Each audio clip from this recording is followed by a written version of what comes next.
The post-credits sequence from Rick and Morty Season 7, Episode 4 may be a bizarre vignette, but it demonstrates that a significant Season 6 twist was a wise choice. Although Rick and Morty mainly disregards the continuity of the previous several seasons of the show, it does occasionally draw from it.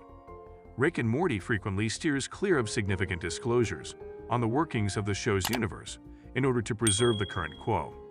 That's why the central finite curve's explanation and eventual destruction in the Season 5 finale come as such a shock. Ricks can travel between any two dimensions at any time thanks to this intricate idea, which also entails the systematic tyranny and torment of innumerable Mortys.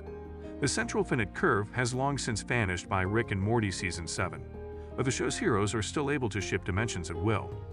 This is due to the fact that in Jurassic Mort, the sixth episode of Rick and Morty's sixth season, Rick is given a different means of interdimensional travel by extremely intelligent dinosaurs.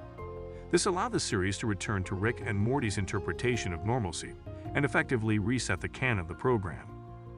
The final scene of the adventure establishes Rick and Morty's need for interdimensional travel, even though the entire plot of Rick and Morty Season 7, Episode 4, That's a Mort, depends on the character's ability to travel between worlds and universes.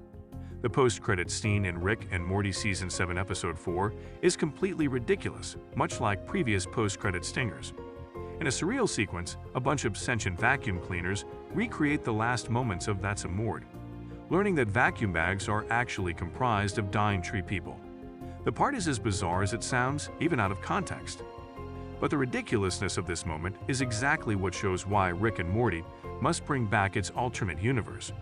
The sequence reenacts a scene from That's a Mort, but talking vacuum cleaners and tree people take the place of all the human characters.